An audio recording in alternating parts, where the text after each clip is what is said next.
This is a 95 horsepower inline triple with a quick shifter, adjustable suspension, a steering stabilizer, and full tech for under $8,000.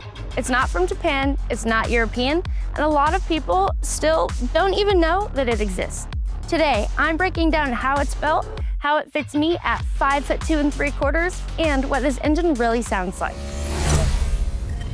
This is a 2025 CFMoto 675SS. And if you're thinking, CFMoto, really? I get it.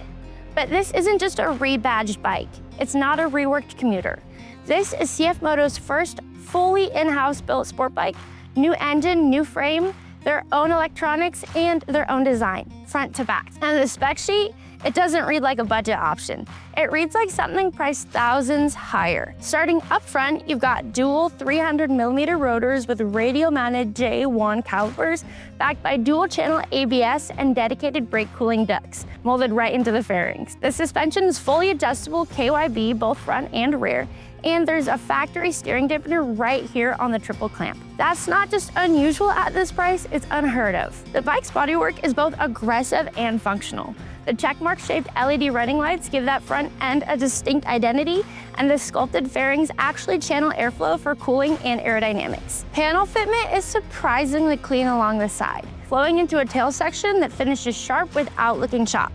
The integrated LED taillight looks futuristic and keeps the rear compact and modern. Even the seat has a lot of real thought put into it, with contoured shaping, visible stitching, and a design that feels more premium than you'd expect in this price range. And the stock exhaust, honestly, it's clean. It tucks in well, balances with the body, and doesn't scream "replace me" the way most factory pipes do. Underneath it all, it's powered by a 675cc inline 3-cylinder engine, making 95 horsepower at 11,000 RPMs and about 52 pound-feet of torque. That's more than a Yamaha R7, and it puts it right in the ring with the RS660 at a much lower price. The die-cast aluminum engine helps keep curb weight down to 429 pounds wet. Performance-wise, you're looking at a 0 to 60 in about 3.2 seconds and a top speed in the mid 130 numbers that make this a true middleweight contender. It's paired with a 6-speed transmission, a slipper clutch, and a stock-up-only quick shifter. That's not a dealer install or marketing gimmick, it comes standard.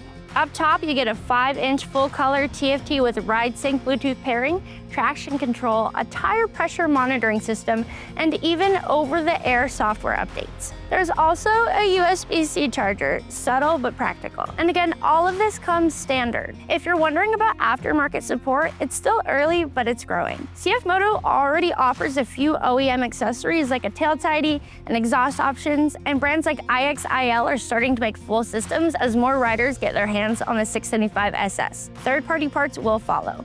It's not a build anything platform yet, but it's no dead end. Let's talk about how it actually fits me. I'm wearing tall boots today, but I'm 5'2 3/4 with a 27-inch inseam.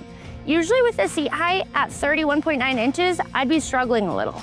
But the 675SS design makes a difference. The seat is narrow, the tank doesn't push your legs wide, and the weight feels pretty neutral. I can't flat-foot it even with my tall shoes, but I can get enough contact on both sides to back it out, balance it at lights, and move it around comfortably. The ergonomics are surprisingly refined up top. It's sporty clip-ons and rear sets, but not locked into a full super crouch. For city riding, weekend curves, or aggressive commuting, it's versatile without being soft. All right, now let's hear the raw sound.